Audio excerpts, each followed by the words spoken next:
大家好，歡迎參與投資者及理財教育委員會主辦、信報財經新聞全力支持嘅精彩人生下半場退休理財錦囊教育講座。我係今日嘅主持 Kitty 崔潔彤，大家好。嗱，今日咧我哋非常之高興可以邀請到資深財富管理專家李錦榮先生 Bruno 咧上到嚟同大家咧傾下呢個退休理財嘅話題嘅。Hello Bruno。Hello Kitty。Hello 大家好。非常之高興咧，又可以同到你合作啦。而我哋今日咧呢個退休理財講座咧，真係揾啱人嘅，因為首先咧你就係財富管理專家啦。亦都係基金公會嘅前主席，同時咧亦都積極推廣理財教育，擔任投委會在職人士及長者理財教育諮詢小組召集人嘅工作。而好重要有一點咧，就係你真係退咗休啦。嗱，雖然你就好後生啦，望落去都好年青有為咁啦，但係其實你退咗有幾年噶咯喎。係啊，其實我都已經踏入咗一般嘅退休年齡啊，咁同埋喺呢個財富管理嘅行業都做咗35年咁上下噶。而且我知道你即係退咗休之後咧，開始咗你精彩嘅人生下半場，有好多新嘅嘗試，咁所以咧你咧就有專業嘅知識啦，又有親身嘅經驗可以同我哋分享下退休理財貼士嘅。咁不過咧，我哋講金之前咧就講下心先。身邊都有好多朋友就係由職場去到退休咧，嗰個嘅心理嘅轉變其實都好大，短時間之內咧未必一下子就適應到嘅。咁所以又想請教下你，你退休嗰陣時個心態上係點樣去適應嘅咧？其實對於好多人諗住退休嘅時候咧，即係心態上面咧，首先嚟講咧就係諗住由每一日都要翻工，跟住咧就好似朝早起身嘅時候唔需要特別即係諗住要翻工趕即係搭車啊咁樣個，咁就令到自己覺得就好似有好大嘅改變啦。咁同埋亦都會諗翻即係喺退休嘅時候會唔會覺得好悶啊，百無聊賴冇咩做咁樣咧？咁呢啲都係一啲即係正常嚟講，大家面對即係退休嘅時候咧，即係覺得會唔會好得閒啊，無所事事啊？係啊，我身邊都有長者係咁樣嘅，咁樣問我點算啊？咁我就話：咁你一係發掘下啲興趣啦，或者去做下義工啦。冇錯啊！但係其實可能佢哋本身又冇做開咧，即係要踏出第一步都唔係咁容易㗎喎。其實退休反而就係俾到你騰空咗好多時間，可能可以做一個即係所謂第二人生啦。咁喺呢個即係安排上面嚟講，你頭先講咗啦，譬如可以做下義工啦，或者係發掘一啲即係可能以前平時冇機會做嘅嘢啦，或者一啲以前嘅興趣都可以做翻嘅。有啲人其實中意遊山玩水啊，有啲人中意揾下朋友啊，有啲人中意學下啲興趣班啊，最緊要都係要有一啲規劃咯。非常之同意啊！其實你嘅時間都可以好充實去到用嘅，所以其實最緊要咧就係有個 plan， 有個規劃。係，同埋咧就係當然啦，亦都有啲朋友可能覺得就話即係將啲時間咧要填到滿滿，唔好令到自己即係好悶咁樣啦。咁重點都係要有一個平衡嘅，即係要喺時間上面嚟講分配到有自己嘅時間啦，有同屋企人嘅時間啦，同埋有啲即係自己想做嘅嘢去做啦。咁喺呢個過程裡面，可能未必一開始就要適應到自己呢個新嘅一個退休嘅生活咯，咁所以變咗都會有啲朋友就係因為安排呢啲嘢太多，有陣時會使大咗啦，即係成日都會即係你工作嘅時候冇乜機會使錢噶嘛，但係一有時間嘅時候咧就去買嘢啊、食嘢啊、旅行啊咁樣，咁就會有機會使大咗。所以喺呢方面嚟講咧，喺心態以外咧，仲要諗咧就話喺退休上面嚟講，財務上面點樣安排？多謝 Bruno 咧帶到落去咧，我哋嘅重點啦。嗱，講完個心態咧，就講下金錢啦。咁你頭先都講啦，即係退休嘅時候咧，可能咧我哋嗰個嘅財政就要規劃得好啲。尤其是咧，一般打工仔其實退休之後咧，就會有一筆嘅退休金啦、強積金啦咁樣。咁加上自己可能有一啲積蓄同埋投資嘅。咁但係好多人咧未必識得運用呢一筆錢嘅。可能有啲人咧就會穩陣啲就做定期啦。咁但係有啲人咧又會去買下股票咁樣樣嘅喎，咁其實嗰個策略係應該點樣做咧？其實如果要規劃退休咧，首先要明白一樣嘢咧，就係退休咧有3大風險要注意嘅。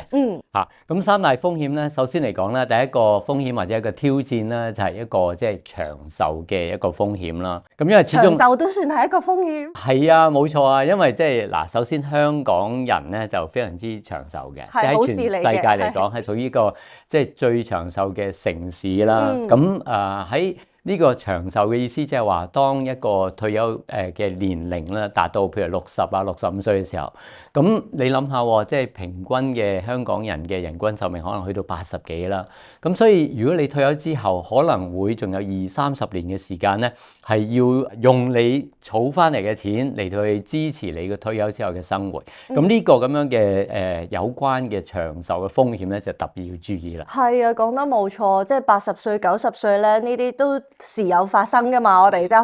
好普遍噶嘛，呢個情況係。咁所以我都聽到有啲即係退休人士咁講啦，自己退咗休之後冇一啲嘅收入，咁啊跟住咧就靠嗰份嘅退休金咧去到維持生活啦。咁所以佢哋咧就變相好慳啊，好多嘢咧都節衣縮食咁樣樣啦。但係其實咁樣又係咪一個方法去對應長壽嘅風險，定係其實咧我哋有其他嘅方法咧？其中一種方法咧就係自製長糧啦。咁相信大家都有聽過退休三寶呢一個咁樣嘅工具係咪？咁退休三寶咧即係包括咗咧就係安老嘅按揭計劃啦、保單嘅逆按計劃啦，同埋以香港年金咧嘅一個計劃。咁以香港年金呢個計劃咧就係一個保險嘅產品啦。就係屬於由香港年金公司咧就係提供一個咁樣嘅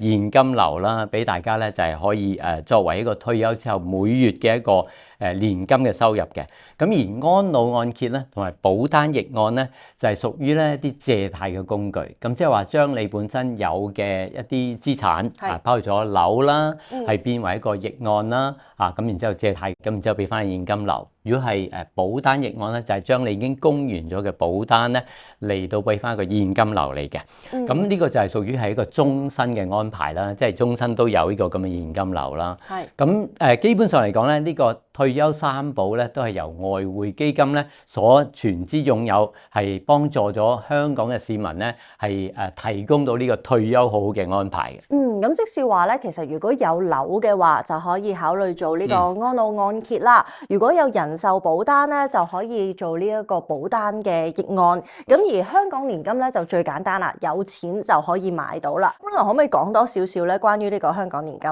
香港年金咧就係一個將嗰個一嚿錢轉化成一個現金流嘅一個概念啦。咁香港年金專係為咗咧就係話喺香港嘅永久居民超過咗60歲咧就可以申請㗎啦。咁而投保人咧就係一嚿錢擺咗落去之後，咁就喺成功投保之後咧，第一個月開始就已經可以攞到嗰個現金流㗎啦。咁例如咧一個60歲嘅男士咧，佢擺咗100萬喺呢個香港年金裏面咧。咁第一個月開始咧，佢就已經可以收到5100蚊嘅年金喎。咁如果佢係擺200萬落去嘅話咧，咁佢每個月咧都可以收到10200蚊，一路到百年歸老嘅喎。咁所以其實呢一個現金流咧，就當譬如佢60歲投保，佢活到90歲嘅，咁喺呢30年咧，每個月都可以得到呢個現金流。冇錯啦。咁我哋頭先講到啦，即係香港人嘅壽命好長噶嘛，咁可能一路咁樣去到即係120歲咧，咁其實佢都可以即係一路收到呢個咁嘅年金咯。咁當然呢類嘅年金嘅保險產品咧，除咗香港年金呢個產品之外咧，亦都有啲私營嘅保險公司咧去提供呢類咁樣嘅唔同嘅年金嘅產品嘅，有啲甚至乎仲可以退稅添。係咁樣聽落去咧，呢個年金又幾好喎，即係可以應對到我哋頭先講嘅長壽風險啦，亦都可以幫助到咧退休人士有紀律咁樣去用佢哋嗰個退休積蓄，唔會話好似一下子就用晒使突咗咁樣。咁但係有冇話要買幾多先至啱咧？其實咧，買幾多咧就好視乎每一個人嘅需要嘅，咁同埋個財政嘅狀況啦。咁但係要注意一點咧，因為呢種嘅年金產品咧，屬於一個係非常之長期，即係等到即係百年歸老嘛，咁非常之長期嘅一個保險產品。咁即係話咧，你個現金流係一路會俾你，但係如果你個本金你擺咗落去之後，突然之間有啲可能需要一筆大錢要用嘅時候咧，你就唔係咁容易咧係將佢即係退保啦，因為亦都會有一個可能罰款啊，或者係有一啲嘅相對嚟講咧係靈活性上面冇咁容易可以攞翻嚿錢。呢個都要考慮喎。係啊，咁所以呢方面都要注意，即係話究竟點去分配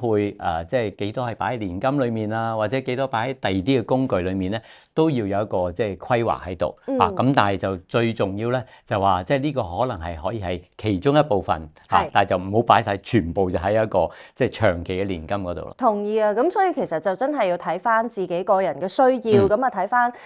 嗰個退休嘅組合應該點樣去到配置啦。咁明白晒啦，嗱我哋就講咗第一個嘅風險就係長壽風險啦，咁啊講咗一啲應對嘅方法啦。咁第二個嘅退休理財挑戰又係啲乜嘢咧？第二個退休理財挑戰咧就係關於通脹呢個風險啦。咁喺過往香港20年嘅歷史上面嚟講咧，平均個通脹幅度咧就係每年有2%至3%嘅。咁但係千祈唔好睇少呢個好似好低嘅2%至3%嘅通脹率喎，因為呢個咁樣嘅通脹率喺長期累積之後咧，就會影響咗咧，即係話退休人士嘅長期嘅嗰個生活嘅質素啦，同埋咧相對嚟講呢個購買力嘅。譬如舉個例子啊，如果係2.5%嘅通脹率嚟計啦，係一個月你去使1萬蚊嘅，10年之後咧，可能就要使到係12,800蚊啦。咁要20年之後咧，個1萬蚊今日嘅一個使費咧，可能咧就會提升到咧就係16,380蚊，升幅咧係達到28%啦，同埋64%咁高嘅。明白啊！我諗大家都有好深切嘅體會啦，即係打工嘅時候，如果有通脹咧，咁你有人工，咁可能都會加人工，可以抵消到部分嘅通脹。咁但係如果你話真係退咗休之後，我哋冇收入，亦都冇人工加嘅話咧，就變相叫做硬食噶咯。冇錯啊，咁所以喺通脹嚟講咧，影響住大家嗰個儲蓄嘅購買力咧，就係非常之重要。點樣去對抗通脹係一個好重要嘅一個考慮啦。咁大部分嘅退休人士嚟講，可能首先嚟講都會擺喺定期啦，收下息啦。咁但係因為啲息咧有時高，有時亦都會低噶嘛，咁所以未必咧個息係擺喺存款收息就可以完全去對抗通脹。咁所以對於退休人士嚟講咧，除咗係擺喺存款收息之外咧，都可能要考慮下咧，有啲咩其他嘅投資工具，譬如基金啊，或者係喺啲股票啊、債券上面。呢個咧又係可以探討多啲，因為咧退休人士就會覺得我蝕唔起㗎啦，因為咧我就冇收入㗎啦嘛，咁所以唔夠膽咧去到即係做好多嘅投資。咁但係頭先你咁講，如果唔投資嘅話咧，嗰嚿錢又會抗唔到通脹，咁啊變相個購買力就越嚟越少。咁所以個真正問題就係我哋應該點樣去到做呢個投資咧？冇錯啊，咁當然除非即係大家已經有好多嘅錢啦，咁唔需要考慮即係嗰個通脹嘅問題，唔會蠶食到啦。咁但係如果你係真係可能嗰個錢係計數，哇！如果要用幾廿年嘅時候咧，可能都需要做部分嘅投資喎。咁但係當然，因為如果去到退休嘅階段咧，就冇咗個工作嘅固定收入啦。咁可能喺投資上面嚟講咧，就首先係比較以保守為優先啦，同埋亦都要考慮翻咧就話點樣去對抗通脹咧，呢個係最重要嘅一個目標為主啦。咁如果要做一個長線嘅一個投資啊，令到佢有一個複息嘅效應喺度嚟講咧，去抵消咗通脹嘅影響啦。咁好重要咧，就係話考慮啊，就係唔好做一啲即係好高風險嘅嘢。譬如舉例咧，就係啲所謂即日先啊、炒出炒入咁樣啊，嗰啲槓桿產品槓桿啊，即係孖展呢啲啦，或者係做一啲即係衍生性工具啦。咁一啲你唔熟悉嘅嘢，同埋一啲即係風險比較高嘅嘢咧，就盡量要去避免啦。咁其實市面上咧都有好多唔同嘅退休理財嘅產品，亦都有一啲咧係同甚至乎通脹係有掛鈎嘅喎，綠色債券啊、銀債啊，係啦，咁呢啲都同通脹咧係有機會係掛鈎嘅，亦都可以保障咗大家嘅儲蓄，唔好俾個退休嘅呢個通脹咧係蠶食咗咯。咁啊 Bruno 啊，我諗好多嘅退休新手咧都會有一個嘅問題，就係譬如我當65歲，我真係退休啦，咁我提取嗰筆嘅強積金咧係應該一次過攞，咁我可以做唔同嘅投資啊，定抑或是我分期攞咧？咁嗱，如果以退休金嚟講咧，除咗強積金，當然仲有自己嘅投資啊、自己嘅儲蓄係可以用啦。咁究竟係強積金裏面，如果退咗休之後係一次過，抑或係分段嚟攞，就好視乎自己嗰個財務嘅需要啦，即係有幾多現金流啦，咁同埋係嗰嚿錢係累積咗滾存咗幾多。咁如果一次過嘅話咧，嗰個好處當然就係話你好似好開心，即係中咗6合彩咁樣，突然間退休嘅時候有一嚿錢啦，同埋可以好似好多方法用用喎，咁樣。係啦，咁但係如果你即係用得唔啱嘅話咧，可能亦都嗰個大嚿嘅本金咧，嗰個退休金咧，亦都可能會受住市況嘅波動啊，或者可能嘅一啲投資嘅可能損失令到你會影響咗嘅喎。咁所以變咗嚟講咧，你可以分段咁去做啦。咁分段嘅好處就係有一個固定啲嘅，好似一個自製長糧咁啦。你固定嘅時候去攞到啲現金流啦，甚至乎咧朋友可以繼續去保留喺度，因為你可能要第二啲嘅投資、第二啲嘅儲蓄，你先用咗嗰筆先，然之後強積金可能保留喺一個個人帳戶裡面咧。等佢繼續滾存，咁然之後咧，由一啲專業嘅基金經理咧，幫你喺嗰個強積金裏面繼續去選擇。譬如舉例嚟講咧，有啲嘅預設投資咧，係65歲以上嘅退休之後嗰啲咧，佢都會係因應嗰個情況咧，去幫你做一個咁樣嘅資產嘅配置嘅。即係有啲基金佢係即係專係貨可能65歲打後嘅，咁啊知道你大概個需要同埋承受風險嘅能力，咁可能嗰啲 plan 咧就可以去到考慮下。冇錯啦，咁呢啲65歲以後嘅即係一個預設投資咧，可能佢就係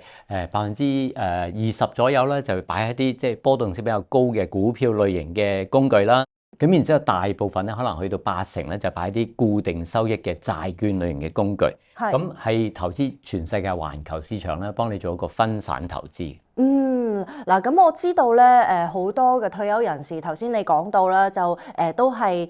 長線投資，好似穩陣啲咁樣，就唔好搞啲咁高風險噶啦。佢哋咧就好中意買一啲叫做收息股嘅股份嘅。咁但係咧，亦都面對一個問題，就係會唔會賺息蝕價咧？收咗利息翻嚟啦，咁但係咧個股價又可能會跌喎。咁對於呢一個嘅範疇，阿 Bruno 你又有啲咩嘅建議俾大家咧 Kitty 你講得好啱啊，因為好多時候咧投資嘅朋友咧都會考慮就話既然我係揀收息股咧，咁佢先會着眼點咧就係究竟嗰個派息有幾多先？幾多利息咧？咁係啦，咁但係要注意咧就係話其實收息股其實佢都係一個即係股票嘅類型啦，咁只不過即係可能佢就係有派息，咁所以要留意咧，第一就係話派息嗰個多少啦，第二就係過往嘅派息記錄咧，究竟係咪即係都係維持喺一定嘅水平，唔會時多時少，因為派息呢樣嘢咧其實冇一個保證喺度嘅嚇。當間公司嗰個財務狀況啊，佢可以容許嘅派息就可以派啦。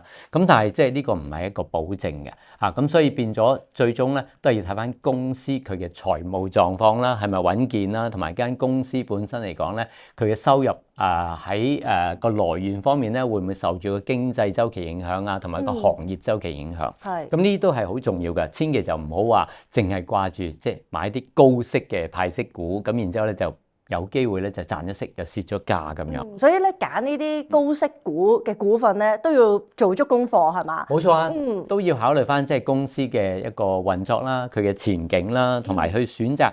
收息股嘅時候咧，即係都要尋求一啲即係佢有持續嗰個收入啊，同埋嗰個願意咧就話係將呢個佢哋嘅收入咧同嗰個股東去攤分呢個利潤嘅。咁啊 Bruno 嗱，頭先咧我哋就討論咗呢個長壽啦，同埋通脹嘅風險啦。咁第三個退休理財嘅挑戰又係啲乜嘢咧？其實第三個嘅退休理財挑戰咧，就係關於醫療費用嘅成本嘅風險啦。咁因為一般人嚟講咧，都可能會低估咗咧呢個醫療費用嗰個成本嘅喎。咁正所謂咧，即係年紀大咧就機器壞啦。咁尤其是香港人嘅平均壽命都咁長喎，咁所以咧就係需要即係要去入醫院啊，或者係要睇醫生嘅時候咧，可能咧都會有一個頗大嘅一個醫療費用咧係要注意嘅。當然香港嚟講咧，都係喺世界即係名列前茅，喺呢個醫療服務係做得好好嘅。咁但係因為隨住人口老化咧，對於醫療呢個服務嘅開支啊，或者係嗰個承擔嚟講咧，都越嚟越沉重嘅。咁所以喺呢方面咧，都有一啲人都會可能要考慮下。會唔會咧就係要提供俾自己一個優質嘅退休醫療服務咧，都要考慮下啲私營嘅一啲嘅服務或者一啲嘅保險。咁但係喺呢方面嚟講咧，因為即係如果以私營嘅醫院嚟講咧，就係都係嗰個價錢都不菲嘅，即係做一啲嘅手術啊，或者喺醫療上面嘅開支咧都會好貴嘅。咁所以喺呢方面嚟講咧，都可能要考慮一下咧，隨住嗰個醫療嘅費用嘅升幅啦，或者係一啲公私營嘅唔同嘅費用嘅成本嚟講咧，咁喺呢方面咧就係千祈唔好大失預算啦。咁我哋可以點樣去到應對退休之後嘅醫療開支咧？係啦，如果要幫大家去應對退休之後嘅醫療開支嘅話咧，同埋呢個潛在嘅風險咧，規劃就非常之重要啦。咁對於每一個人喺醫療上面嘅需求啊，或者嘅情況都有唔同嘅，咁所以呢方面咧都要考慮翻咧係合適自己嗰個負擔嘅能力啦，同埋財務嘅狀況嘅。咁最常嘅方法咧，就去減低呢個風險咧，就係透過買個醫療嘅保險啦。咁透過醫療保險裏面咧，呢個嘅安排咧，就將嗰個醫療嘅費用嘅風險咧，就轉嫁咗俾保險公司嘅。咁所以如果要喺買醫療保險嘅時候咧，去需要了解好多嘅裡面嘅細則啦、嘅賠償嘅安排啦，咁同埋亦都要考慮翻咧個年齡嘅限制嘅喎。即係投保年齡？係啊，普遍嚟講咧，醫療保險咧都有個投保年齡嘅限制嘅。一般嚟講咧，就係由65歲至到80歲啦，視乎嗰個保險公司而定啦。政府嘅自願醫保咧，就可以投保年齡去到80歲咁高嘅。咁續保年齡方面又點樣呢？續保年齡嚟講咧，一般咧就可以去到75至到100歲之間啦。咁而自願醫保咧就保證可以去到100歲嘅。唔同嘅年齡嘅因素啦，咁可能對於長者去買呢啲醫療保險咧，個費用都會比較高嘅。咁所以大家要特別留意咧，就係唔好即係等到太遲嘅時候先至去買啦。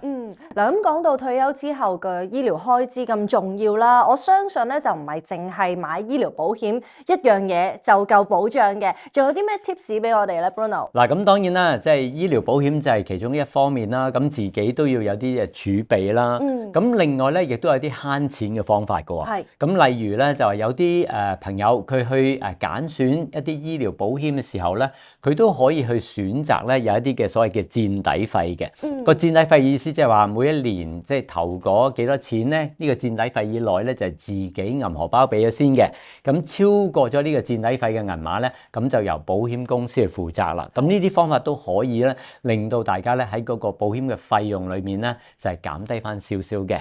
咁另外一方面咧，就係去配合咗公私營嘅服務啦。可能一啲簡單嘅，譬如手術啊，或者一啲賠償咧，就可以咧就係去透過私家嘅醫療保障保險。咁因為呢個嘅保費就可以即係如果個保額細啲嘅話，可以少啲啦。咁但係如果有啲重大嘅一啲醫療嘅一啲需要嘅話咧，就可以去翻用一個公營嘅一個醫療嘅一個體制。咁呢方面就可以慳到啲錢啦。咁亦都有啲朋友咧就話咁咧就可能會近期嚟講咧覺得仲有一啲大灣區啊呢啲咁樣嘅醫療服務咧，慢慢係用到呢啲咁嘅服務都有嘅。咁所以呢個都係提供唔同嘅考慮咧，俾大家選擇一下啦。所以咧，其實都可以從即係多方面去到思考下點樣去為自己退休之後嘅醫療開支咧去做好一個計劃同埋打算嘅。咁除咗頭先 Bruno 講嘅唔同方法之外咧，我相信有一個咧就係大家都一定啱用噶啦，就係保持自己身心健康啦。咁相信咁樣咧，大家病痛都會少啲啦。係啊，咁其實咧係如果要治標治本嘅話咧，咁咧就唔係淨係靠即係買個醫療保險啦，仲要係靠自己咧係維持一個健康嘅生活嘅情況。非常同意啊！咁所以其實退休咧並不是淨係一啲嘅財富管理啦，自己生活管理咧都係非常之重要嘅。咁不過近年咧聽到好多就係有關於一啲騙局啊。咁如果墮入騙局嘅係一啲退休人士咧，就真係更加之戥佢哋心噏啦，因為自己可能有一筆就係退休金，諗住就係養老用嘅。如果即係誤墮騙局咧，就真係損失可以非常之嚴重嘅喎。冇錯啊，即係其實有陣時都即係好唔開心，聽到好多新聞就話有啲即係可能年長人士咧，即係俾人騙咗可能係畢生積蓄咁樣。咁當然啦，呢啲騙局咧，其實而家林總總好多嘅即係有啲咧就係話係可能係純粹講就話投資嘅騙案啦，有啲係戀情嘅騙案啦，有啲透過電話嘅騙案啦，即係有好多唔同嘅層出不窮嘅一啲方式，咁大家真係要注意嘅。咁尤其是喺投資上面嘅騙案上面嚟講咧，有陣時都會用到一啲手法咧，就係令到咧就話可能一啲退休人士覺得就話個回報會好好啊，好快就可以賺到好多錢啊，因為佢哋都知道需要多啲現金流啊嘛。即係捉咗你嗰個心理，捉咗心理，退休人士嘅心理。冇錯啦，喺呢方面嚟講咧，就係話無論話投資啲譬如喺一啲加密貨幣啊，或者係黃金啊呢排見到即係有某啲嘅工具升得唔錯，咁佢就會即係好容易用呢啲咁樣嘅即係機會咧嚟到去咧就係騙取即係退休人士嘅辛苦儲翻嚟嘅退休金。咁所以喺呢方面咧就係要保障自己嘅話咧，辛苦儲翻嚟嘅錢啦，咁要特別留意咧，就係其實呢個世界咧就冇免費午餐嘅。係逢親講翻一啲高回報嘅投資嘅方法啦，咁你都特別要注意一下啦。即係好少話高回報但係低風險嘅，你唔怕你買落去啦咁樣。冇錯啦，呢個就真係要小心啦。係啦，逢親高回報你都將佢等同於高風險就得㗎啦。即係呢個世界好難會有啲即係又高回報啦，又低風險嘅嘢啦，咁所以要注意。咁但係萬一大家有啲疑問或者唔係好清楚，要想揾即係親戚商量下之外咧，亦都可以致電香港警方嘅18222防騙22線咧去求助嘅。非常之同意 Bruno 嘅見解啊！所以管理退休積蓄咧，就並唔係話用幾多剩幾多咁簡單嘅數學題嚟嘅，因為當中咧都夾雜住唔同嘅變數啦，包括頭先 Bruno 都講到啦，長壽啦、通脹啦、醫療開支，仲要咧就係小心提防騙案添。咁所以我哋要喺心態上、財政上同埋身體上咧，都要做足準備同埋規劃，咁先可以開啟我哋精彩人生嘅下半場嘅。咁最後咧，等我賣個小廣告啦。投委會網站咧設有退休理財頻道，提供多元化嘅退休理財教育資訊，幫助到大家學習退休理財嘅知識。好啦，今日嘅講座時間又差唔多啦，喺度咧再一次多謝晒 Bruno 咁珍貴嘅分享。希望嚟緊嘅活動入面咧都會見到大家。再見，拜拜。